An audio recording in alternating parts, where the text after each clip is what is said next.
Welcome to Small Arms Solutions. Today we're looking at the Colt LE6920 and specifically the LE6920 law enforcement carbine versus the current CR6920. So first I want to go over the history of the LE6920 and where it came from. The rifle that you see here, the Colt law enforcement carbine, is the standard from which every AR-15 variation, especially commercially, has been compared. This has been considered the top of the line. We're going to go over some of the reasons why. So we're going to go back to 1995 with the adoption of the M4 carbine. We have a TDP. Colt goes into production. Now, back in 1995, that was right after the assault weapon ban, 1994. So Colts had to create a whole new line of law enforcement carbines that were semi-automatic only. Prior to that, well, you had a Colt Sporter series, which they voluntarily withdrew a lot of these features. But prior to the Colt Sporter series, all semi-automatic only, whether it was law enforcement or commercial, were all the same. Well, Colt, after the assault weapon ban started in 1994, had to create a second law enforcement line, which would include all of these semi-automatic only rifles that had the objectionable criteria. So obviously the M4 became the standard. 1998 comes. Colt introduces the LE6920. The LE6920, for all intents and purposes, is an exact replica of the U.S. government M4 carbine, with the exception of a longer barrel. Instead of 14.5, you're looking at 16 inches, and the fire control group, which you are now looking at semi-automatic only compared to the safe semi-burst or safe semi-auto, depending on which version of the M4 that it is. So everything else is the exact same. So we're talking a little bit about Colt production. Colt has one production line. There are not multiple production lines. There's not one for law enforcement, one for military, one for commercial. They all come off of the same production line. So, as an example, what made this rifle so special at that time, well, especially from 1995 and the end of the global war on terror, around 2001 forward, when you had mass production of the M4 carbines, Colt would do a run of, say, LE6920s. What would happen would be the head for manufacturing would go down there, and he would remove from the assembly all the fire control parts that were auto or burst, replace them with the ones for the semi-automatic only. The barrels would be replaced with 16-inch barrels instead of 14.5. All other components that were used were the exact same as the U.S. government. There was no, this is commercial, this is law enforcement, this is government. You were getting the exact same components, and you benefited because you got all the U.S. government requirements, all the metallurgy, all the QC, all the quality control, everything that went into making the U.S. government carbine. And that gave you the patrol carbine, the LE6920. Well, obviously during the assault weapon ban, these are restricted only for law enforcement sales. And then once the assault ban sunset in 2004, Colt would not go and start producing these in their commercial line. They remained in the law enforcement line. So that meant that all the law enforcement carbines and all the law enforcement weapons would go to law enforcement distributors, not commercial. Now, that did not stop the law enforcement distributors to sell them to dealers, and they would go commercially. So basically, the law enforcement end of Colt got astronomical sales until the introduction of the CR series that you see right here, which included the 6920, 6940, and so forth. So this became the most highly in demand. So I'm going to go over some of the milestones for this. Now, again, we're looking at 1998 when it came into production. Now, 2009 would come in. 2009 would be a very pivotal year for some of the production changes on this rifle. First off, Colt got authorization from the ATF to eliminate the semi-automatic only bolt carrier groups in favor of going with a standard full auto carrier group. It would not violate any laws. It didn't make it a machine gun. So it was in 2009 where the change was made, no more semi-automatic bolt carriers. The second change that was involved was in 2009 was they got rid of the 170 diameter hammer and trigger pins. With the advent of the Colt Sporter series, right before the assault ban, Colt voluntarily made some modifications to the gun that would prevent it from taking full auto parts, and that was going from the standard 155 diameter hammer and trigger pins to 170 being you couldn't put in the selective fire components. They went back finally to the industry standard. The next one was one that I was personally involved in because it was my request. I had put it in a couple of engineering change orders. The first one was to place on the right side of the rifle safe and fire, because everybody else except for Colt had safe and fire on the right side of the receiver. And so that went through. Well, the second one was to place the tick on the the safety, which showed from the right side whether you were on safe or semi. Well, in Colt's infinite wisdom, the engineers decided that wasn't necessary because you could remove the safety, flip it over, so it wasn't necessary.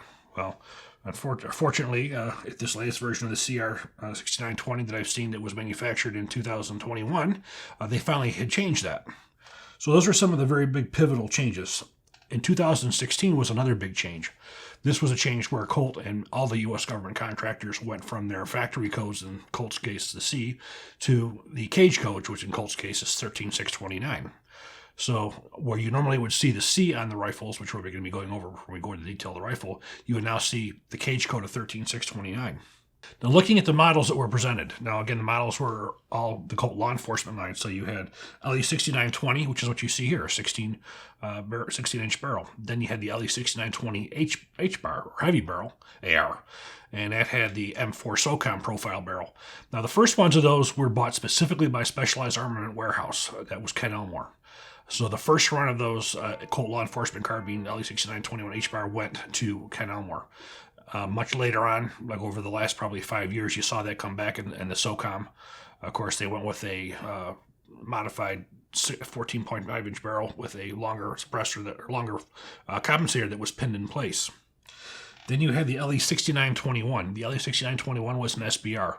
It was an M4 14.5-inch barrel. So now you had all U.S. government parts with the exception of the fire control group. So that was all. Then you had the LE6921 H-bar, which was, in fact, the SOCOM barrel, the 14.5-inch heavy barrel SOCOM barrel. Everything else was the same as the standard U.S. government. Again, just the change would be the fire control group. LE6922. This was relatively rare. It was a 16.1-inch barrel or 16-inch barrel with a 1 and 9-inch twist, and it was not chrome-plated. Basically, that was the same barrel that you had on the AR-15A3 Tactical, but it had the M4 profile. LE6933. 11.5-inch commando, and that was also an SBR. Now, if you look at the other side of the receiver on the Colt SBRs, you would see two rifle cartridges that said law enforcement on them. We'll show a picture of what those ones look like. So the SBRs, the way they would tell whether they were registered SBRs or not at the factory was a change in the markings on the left-hand side. So we're going to go over the specific rifle. Now, this rifle here, I want to thank Brandon over at the gun room. Oddly enough, in my collection, I did not have any specific LE6920s. I had a lot of modified stuff. I had stuff that was different, a lot of 6940s, but I didn't have any specific LE6920s. So I want to thank Brandon for this one. Our CR6921, our good friend Alex, I want to thank him for making that possible. Now, there was 3 different versions of this when it came out. You had the initial version was law enforcement carbine. Left-hand side, law enforcement carbine. Right side, it would have the restriction law enforcement government marks on it. Then, after Colt's loss of the sole source government contract, which was in January 1st of 2011, Colt's card track went from 1995 or 96, I believe, right up through 2011, which was now you start seeing the demise of Colt with the loss of the government contracts to FN. But right after that change in 2011, they started redoing the commercial line. So now instead of getting the law enforcement marks on there, now we were going to go with the Sporter M4. Well, the Sporter M4 did not last very long. People did not like it. They had, in fact, I was at Amchar Wholesale at the time where they were setting the drawings to that distributor, who was a law enforcement and commercial distributor at the time, when they still had commercial distributors, and they showed them this new mark that said Colt, and it said the M4 carbine, where now you were using the actual M4 carbine. So I saw that drawing that Amchar had, and Colt went to the M4 carbine, which everybody absolutely loved. At that time, the rifles were starting to change a little bit because with the loss of the government contract, a lot of the parts that were being manufactured in-house, they started slowly outsourcing some of those parts unless they had government contracts. Now, Colt did still get some government contracts here and there, but those contracts would not be for the U.S. government. They would be for foreign military sales or foreign military aid. The guns that were actually used by the military were the FN rifles. And then we have the unpleasantness. A couple years ago, they now removed the M4 and they just had carbine, which is what we're going to be seeing with the CR6920. Now, I have had nobody who's been able to explain to me why that had happened. I even asked a couple of my buddies at Colt. They had no idea why they got rid of M4. It absolutely makes no sense. People wanted M4. They changed it. So, unfortunately, I wish I had an answer for you of why they did that, but I have no clue. It's not one of those decisions that Colt makes that you just don't get. Now we're going to go over the LE6920 and talk about what exactly it was. Now, starting at the back, U.S. government stock. This was the stock that was used. The original one, they had the polymer one that was basically the same shape and same configuration as the original Car 15. That was not really seen on the LE6920. U.S. government issue 4-position receiver extension. You have your new M4 receiver extension nut, which is referred to as a castle nut because instead of it having a spanner wrench, it had four slots to use a new wrench, which is much better, much easier to use. You had, this particular one has the detachable carrying handle. The initial LE6920s, law enforcement carbines, did come with this carrying handle. This would also follow the trend of the U.S. government. The U.S. government, basically, as soon as they were getting the M4s, they were taking these carrying handles off, throwing them away, and putting on backup sights. Well, they found that was happening mostly with the LE6920s as well, so they would eventually get rid of the carrying handle and go with the Mottech backup sight, and of course with the CR6920, we would end up going with the Magpul M-Bus, the polymer sight. Receiver, standard government issue M4 upper receiver, where you would have the M4 in the front. M4 in the front indicates feed ramps. That indicates that the receiver was designed for a flat top upper receiver, which would go along with your F-mark front sight base, which we'll get to in a minute. So you had your Colt forgings, where you had the C as well as you had the forging code on the side. Now looking down at the lower receiver, you had your standard A2 grip. You had your standard push pin, front and rear takedown pins. Now at the time this came out, they got rid of the original 601 type, and they also got rid of the screw and collets, so you had push pins. Buffer, standard H buffer with the M4 carbine, the goldish color or the copper colored spring, which is a little bit of extra power on it. Barrel. You would have a standard U.S. government profile barrel, which was 16 inches instead of 14 and a half. You would have 4140 chromoly vanadium. You would have chrome plated. You would have magnetic particle and proof tested. Proof tested means it's shot with a 70,000 psi cartridge, which is significantly higher than the 52,000 psi of the standard 5.56. Markings. We're going to be going over markings in general, but you would have the rear, you would have the chroming mark, you would have a date code on the front, then you would have on the front the CMP 5561/7 NATO, which we're going to go over in a little bit as well. Front sight base, you had the U.S. government F-mark front sight base. F-mark basically means it's slightly higher, so you get a proper alignment with the flat top upper receiver when you have a backup sight on there. And you also have on there your side swivel. This allows you to attach the M203 grenade launcher, and it wouldn't interfere. Now you could take this off and you could flip it over to the other side as well, for the grenade launcher. As these came from the factory, they came with them on the left-hand side. You would also have the standard M4 carbine double heat shield handguards, and that's going to prove interesting when we get into it as well. So this rifle, basically in its configuration, served right through probably a very maybe 2010, 2012 in that area in there when things really started to change at Colt. So now we're going to take a look at the new CR6920. The CR6920 is quite a different rifle. The rifle that you see here is manufactured or assembled with a lot of subcontracted parts. Now we have to talk about Colt's subcontracted parts and what happened with that. Now, the change of the rifle, you can't necessarily blame Colt because the situation had changed. With the loss of the sole source contract, Colt was not obligated any longer to manufacture everything to the same standard. If they were not manufacturing for the U.S. government, there was a lot of things that they would not have to do, which cost them a vast amount of money. For example, metrology, having every single part that was manufactured checked to make sure it was a proper material, proper heat treat, proper everything.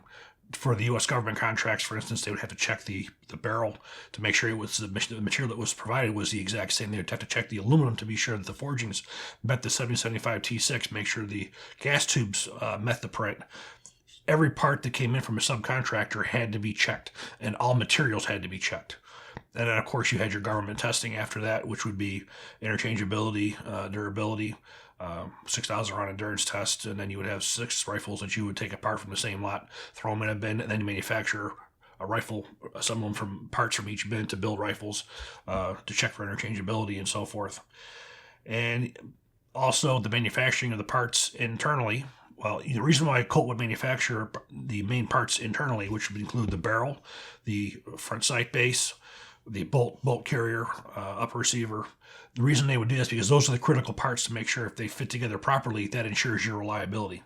And to my knowledge and my experience, I don't believe that there is any company out there in the world that was able to manufacture the quantity of rifles that Colt did with the degree of quality in the arms industry.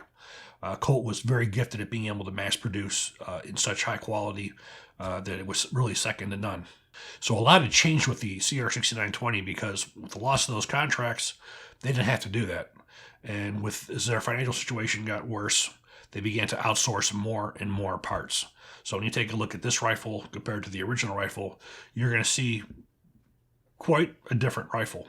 Looking at the left side here on the top, you will see, top here we have the original Colt law enforcement carbine, LE6920. So you can see we have a marked Colt's law enforcement 6920. We have an LE serial number, which indicates it's law enforcement. You go back to the rear, obviously it's Colt's Defense. Now there was a change from Colt's manufacturing to Colt's Defense, and then back to Colt's manufacturing, which is what we see right now. So now we're going to take a look at the hammer and trigger pins. The original one had carried over from the Colt Sporter series, so automatically only the 170 diameter hammer and trigger pins. Which made sure you couldn't install any of the selective fire components in. This all had changed in 2009. I went back to the 155 diameter hammer and trigger pins. Now you also look at the selector we have here. This is the new selector. The new selector is much longer on the side here, and when you take this selector out, you're able to swap it over to the other side. That was also around 2009 where this came, so you could swap your safeties over to the other side. Now you also notice that these are roll stamped. If we look forward, this is the current production Colt carbine. This is all laser. You also have a laser barcode on here. Now, the laser technology obviously does not look nice as the roll mark does. But we cannot fault Colt for that because this is the way things are being done by all manufacturers now. They're all going to the laser engraving, and they're all adding these barcodes on here. If you look at the original rifle as it would go through production, it wasn't serialized until it was machined and it could accept a fire control group. That's when the serial number was placed on. That's when it started being tracked. It wasn't tracked prior to that. Here, the forging gets laser engraved on it, and it's tracked from its forging all the way through production to the end. So that's more of a security measure that tracks them all the way through rather than just until after they're made. We look at the stocks. The stocks are pretty much the same. Now, the stock mold that was used on the LE6920 was a little bit different, and we can see that when we flip them over. If you notice on the CR6920, you'll see a circle here. This is basically a commercial stock that you would have a mold so you could drop basically like a medallion, and it would have the manufacturer's marks on it. So that could be Bushmaster, that could be anybody who you could put in there to say what it is. This is a U.S. government stock, which we have on here. Now we look at the left-hand side on the original Colt LE6920, restricted law enforcement government use only. And you can see how we don't have that on the CR6920. Also, there is no safe and fire on here. We notice on the current production, we do have safe and fire. This, again, was done in 2009. They were still marked law enforcement carbine when they had that on there, and this would just follow it all the way through. Also notice no tick. This one has a tick. This is the first rifle that I have ever seen that has the tick on the safety. Prior, because Colt had refused my engineering change order to do that. So this is brand new. I have not yet seen this. This could also be an indication of a part that was bought from outside. I don't think so because of the length of the safety on here. So now when we look at the current roll marks, we're going to see the initial one where we had the law enforcement carbine. Then we have the SBR law enforcement carbine. Now we're going to go to the Sporter M4, which nobody liked. Then we go to the Colt M4, which everybody liked. And now we go to the current, where we have the just carbine, which people don't like. The next thing I want to talk about is the fire control group. Now, Colt has a very unique firing control group because what you will see here is the notch that was cut on here. Now, this goes back to the original Colt Sporters and AR-15 Sporters, the original rifles, where you had the notch that was used with the open firing pin to prevent slam fire for in case it was the disconnector was to fail or in case someone was trying to make it full auto. Colt was pretty much the only company that ever did this. When Colt went to the 170 diameter hammer and trigger pin, they went with this. That was on there, and also you had more of a flat on here because it had to work with the auto sear block when there was an auto sear block back there. We've seen in some of the more current rifles where you have the standard, what we see commercially used, which is basically an M16 or full auto type hammer with the hook cut off. So we have seen rifles where Colt has been using other people's components as well as subcontracted. When you see ones like this we pretty much know is definitely Colt. A lot of the Colt rifles that we've seen a lot of mixed match parts. We're going to get more into that when we start looking at these upper receivers. But for the most part, the lower receivers' main changes are the markings as well as laser engraving versus roll stamps. Now we're going to look at the upper receivers. Again, we have the LE6920 and we have the CR6920. First thing we're going to take a look at is the way the barrels are marked. When we look on the top, we're going to see on the original one, we're going to see the standard CMP 1/7 NATO. Now, one of the things I want you to pay attention to is the MP, magnetic particle improved testing. Throughout Colt's history, even their 1911s, their magnetic particle improved mark was MP with one character, M with a P on the right side of the M. If we look at the current production ones, we're seeing two totally separate characters, M and P. We look also at the C, which is Colt's factory code. Now we're seeing 13629. 13629, this was around 2016, where you saw that change. So this is the part that's really interesting, why Colt would have changed their MP after over 50 or 60 years. Come to find that this barrel assembly that we're going to have here is not a Colt barrel. This is a subcontracted barrel. The next thing we're going to take a look at is the front sight bases. You will see a picture, but I don't know if you're going to be able to see it on here or not. But you're going to see that there is an F marked right here. Now, what this F means is flat top. This is a front sight base that was designed to work with the flat top upper receiver, so when you put the backup iron sights on there, they would align properly. You wouldn't have to over adjust the sight high. Now, the Colt factory, they had forgings that were sent in. You'll see forging codes on the right-hand side and left-hand side. It would be received as a forging. Now, for as far as the F marked, all that meant was they took a little bit less off of the top, so the sight sat higher. And then they were marked F. So it was always the same front sight base. Now, we take a look at the current production. The current production is not marked at all. Now, this has been interesting because a lot of the rifles that we've seen come through, that I've seen come through, some are marked F, some are not. So without having the gauges to see if this is actually an F-marked front sight base or not, we don't know. Now, generally what happens is if you don't have an F-marked front sight base, you just use a slightly taller front sight post and that takes care of your problem. But the reason we buy Colt is because we wanted the exact same U.S. government specification rifle. And this is one of those things that doesn't jive. This would definitely need to be an F-marked front sight base. This cannot be accepted by the U.S. government the way that it currently is. Now, of course, we do have the drilling and pinning. The next thing we want to take a look at is the sling swivel. Now, with the U.S. government M4, you see we have a side-mounted sling swivel. This is all U.S. government specification. Well, what we have here on the CR6920s is not. This is the standard sling swivel. This is different. Now we're going to take a look at the handguards. Both of which we see here are double heat shield handguards. The one we see here is the CR6920. We have here is a law enforcement carbine. We will see there's a difference. You'll see that there's an epoxy in here. Well, that epoxy is to ensure these do not ever come loose. That is a mil spec. We don't see that on the current CR6920. So we do have a difference in handguards. Again, we're looking at details. We're looking at why somebody would want to buy a Colt over anybody else's. It's because it had all these U.S. government specifications on it. So we do have an immediate difference right there between the two of them. The M4 should have the epoxy. The CR6920 does not.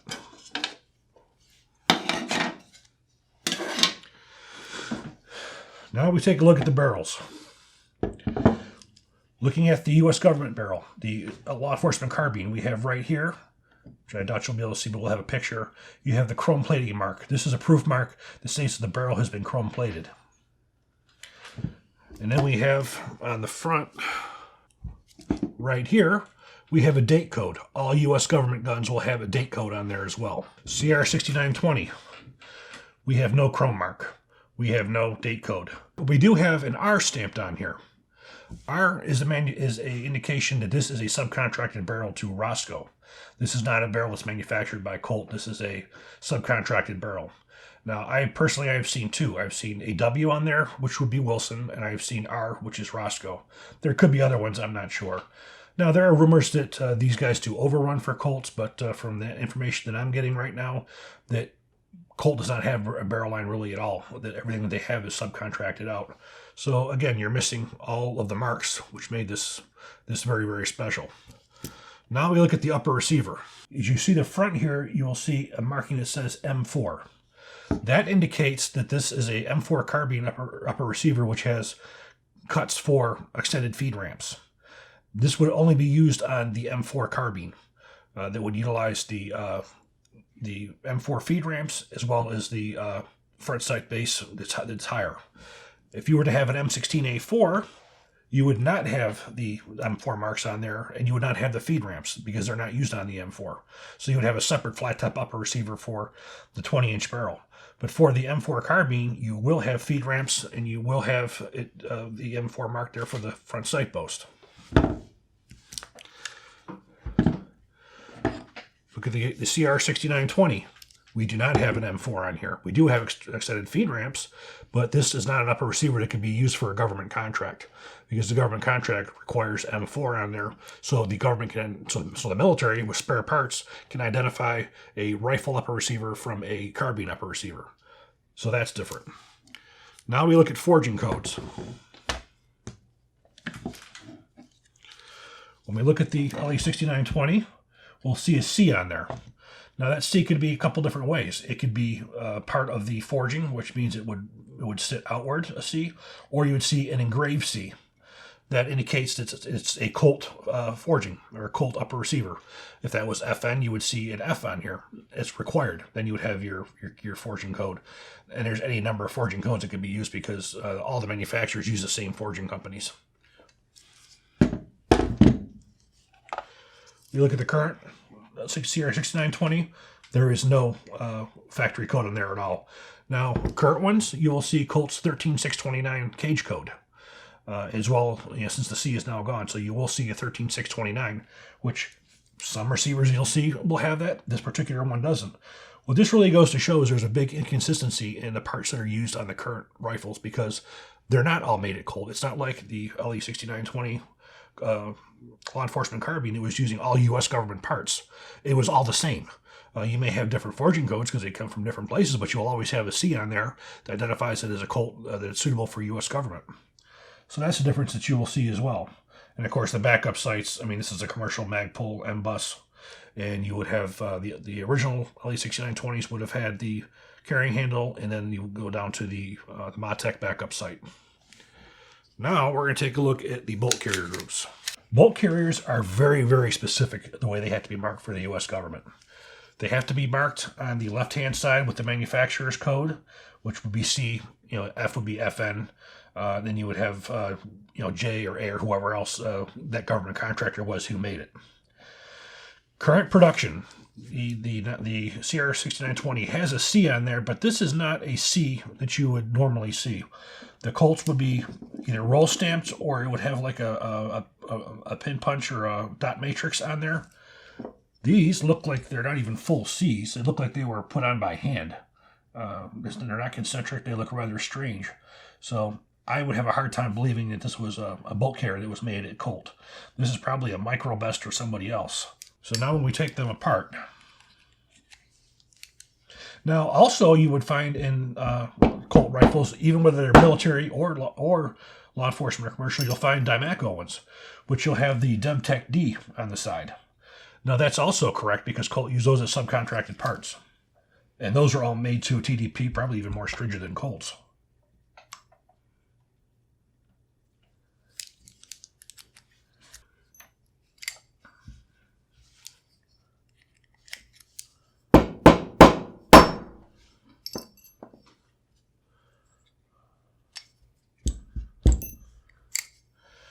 Now the bolts we get even more interesting. The one on my left, you will see there is a white dot. The white dot that you see indicates that this is suitable for U.S. government use. If it did not have the dot on it, it couldn't be.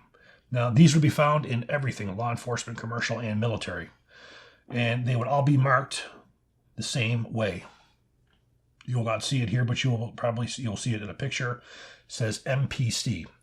Magnetic particle and proof tested. C is Colt. Current production, CR6920. No markings on it whatsoever. There's no MP proof marks. There's nothing. So this obviously is not a U.S. government bolt. It's not made probably by Colt, period, because Colt would have put the marks on it. So this is probably, again, Microvest or one of the subcontractors.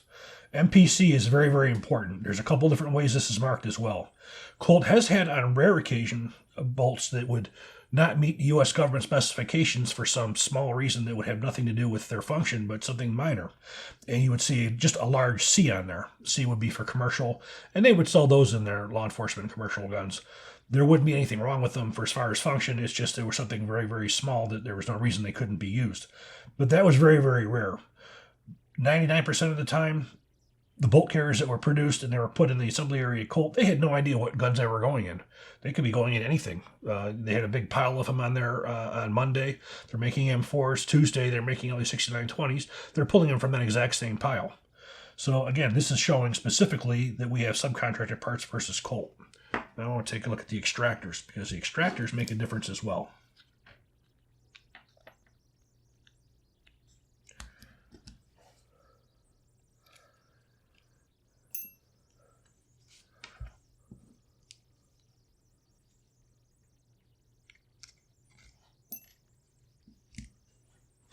Now, you will not be able to see this, but on the U.S. government extractor, you will see a C on here, which also indicates Colt.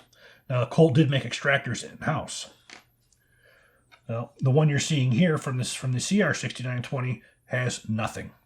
It does, however, have the Colt spring, which is the gold spring, extra power spring with the black buffer, which means there's a good chance that this could have been assembled at Colt with some of the parts, but the main part of the bolt was not. Now, for as far as the Colt's concerned, you will also see marked on there 13629 on the front here instead of the C with the current production ones that are government.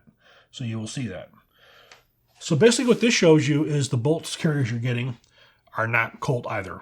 Now the strange thing is when you take a look at a lot of what's out there, you'll see that there are some that are mixed match. Some will have Colt parts, some will not. So this is what separates the original rifles from the current production rifles. Now, the bolt carriers that are used, Colt has used subcontractors in the past for military contracts. However, those bolts had to be made to their TDP, and they had to be checked before they were put in rifles. That's what Colt's quality control was all about, and what they had an incredible quality control department. The stuff that we're seeing today without those markings on it. Now, I do know from hearing from a lot of viewers out there that a lot of viewers had called up Colt and they had complained because why do we not have Colt parts? Why aren't they marked? And I've heard of a lot of different ways the stuff's been, that Colt's responded. Some say, oh, they just forgot to do it. Some people say that we don't do that anymore. They've been giving a lot of excuses. There is a reality. Colt has manufactured these rifles with some of these things for the last 50, 60 years. Why are they changing right now? And that basically just tells you this: what the rifles that you're getting out of Colt right now is merely an assembly plant rather than a manufacturing plant that what it was. Now, everything that I'm showing you here, these are differences that show where something was manufactured. Does this CR6920 work? Oh, I'm sure it does. I'm not going to test it. I'm not going to fire it because it's not mine. I was just loaned it for this video. Everything that I'm telling you I'm not saying anything about the quality of the rifle, whether the rifle's any good or not, whether it's of less quality. What we're looking at is where the parts are made. And the rifle that you're getting is not the same thing that you used to get. Now, there's a reason why we bought Colt rifles. These were the things that set Colt apart from everybody else out there in the industry. Was they would make these guns off of their TDP, which nobody else could do. We had often got questions. I've gotten many questions over the years. I want to buy something that's as close to the U.S. government gun as I can. Do I buy the Colt or do I buy the FN Collector's Edition? And I had always told them, you need to buy the Colt because the Colt has all the U.S. government markings on them. They're the exact same markings and the same parts of the guns that you have, with just the two differences of the fire control and the barrel length. Well, what it came down to is Colt, because it's their TDP, it's their gun, they are allowed to put the U.S. government marks and all their markings on it. They are allowed to do that. Where FN, they have the U.S. government contracts, but they cannot use their drawings for commercial use. Colt can. So I would say, well, absolutely, buy the Colt because you're going to get all those exact same markings. Well, nowadays, I really can't tell you that. At this point, at least from what I'm seeing, it doesn't make much of a difference. The guns that you're getting are subcontracted anyways. FN at least gives you, the RAS and everything on, which the Colts didn't give you. Colt did produce some that had the M4 marks on them. They did produce some that said they had the M4A1 marks on them. And I can tell you from personal experience, I remember when I was working at Colt, at that time, Dennis Vayu was the head of Colt's manufacturing, the commercial line. And I can remember sitting with Dennis and telling him what we need to do is we need to produce a commercial rifle that is marked property U.S. government. It comes in the exact same box in the exact same condition as the U.S. government guns do. At that time, he heard me, but I guess he didn't think it was a good idea. It wasn't necessary. Colt had all kinds of money coming in from the commercial market. So they never did it. Well, here we are several years later, and what are they doing? You're finally doing it. You're seeing it. So again, I want to make sure that people understand that we are not talking about that the new rifles aren't any good. I am not saying that whatsoever. This is basically an examination of how the rifles have changed and where the parts are made and what they're doing. Now, because of Colt's situation with the loss of the government contract, is it worth them at this point to continually manufacture the parts in-house? Probably not. And are they going to put the expense into the commercial line, what they did back in those days because of the military contracts? No. If you were to get one of these rifles that was manufactured prior to 2011, you know for sure the rifle that you're getting, this is manufactured with the exact same parts that went into the U.S. government guns, with the exact same quality control, the exact same metrology, the exact same everything, with those couple changes. You're buying a rifle now, you really don't know what you're getting. You don't know where the parts come from. You see mixes and matches. There's no single source for everything any longer. So looking at the two rifles, you can see very clearly this rifle here, the parts are consistent. They were always consistent. Every rifle that you would see, even if you go back to the AR-15 sporter rifles, you would see the barrels marked the same way: the CMP chrome bore, CMP 1/7 NATO, CMP 1/7 H bar. You would see the date codes. You would see the forging, the codes for the chrome process. You would look at the upper receivers. You would see the C on there. Those were always the same with Colt rifles prior to the loss of the government contract and the guns that they're producing now. That stuff was all the same from the early 60s right up through, say, 2016 or 2015, 2014, when Colt started ramping down their production and started bringing in all the subcontracted parts. But when we buy Colt, this is why we buy Colt over anybody else's, was because of the U.S. government contract. We make for the U.S. government contract. We have all the quality control. We make to the TDP. We have all this. This is why we buy Colt. Now we look at what we're buying now. Well, we have a Hartford Horsey on the side. We look at the parts. The parts aren't the same. They're not made from the same places. Do they work? I've never heard anybody complain about the quality of this rifle and that it functions. The only point that we're saying is here, they're not the same what they were before. So when you go to look for buying one of these rifles, if you want to buy the quintessential Colt, you want to buy the standard from which every AR-15 is compared. You buy yourself one that says law enforcement carbine on the left-hand side, and you know that it was manufactured prior to 2011. Because that's when you know that they were manufacturing the U.S. government guns. You had everything in place. This is the quintessential rifle. The current production one, it's a good rifle. I'm sure that it works just fine. It's no better or no worse than anything else that's out there. That's a subcontract I could put together. I'm sure Colt does still maintain some good quality control to make sure that these things do work. But it's not a quintessential Colt. This is not the rifle that I would buy. Quite frankly, that's why I borrowed this, because I had no intention of buying any of these new ones. All of my Colt rifles are post 2011. They're all manufactured back in those days. The only one I have more current than that is my LE901, and the LE901 was all made by Colt because it's all proprietary parts. They're not ones that you could contract out from somebody else. So that's really what's different. So I hope you guys did enjoy this. This is a very nerd out thing that talks very specifically about how these things are different, what makes the old different from the new, and what you would buy the Colt for. At this point now, with seeing what Colt's putting out now, I don't think I would give it any more of a look than I would anybody else's at this point. Where if it was back 5 or 6, 7 years ago, I saw an LE6920 on the shelf, I would snatch it right up because I know that's what it was. Now, when we say mil spec, does that mean it's the best? No. It means that the mil spec means that it has to meet the drawings. So everything we expect, for instance, this is a mil spec rifle. I can actually tell you how long this barrel is going to last for as far as destruction. It's predictable because it all is made to a specific standard. We know all this stuff. We know I can tell you how long bolts last. I can tell you how long springs last. I know because that's the U.S. mil spec calls out for what everything has to do.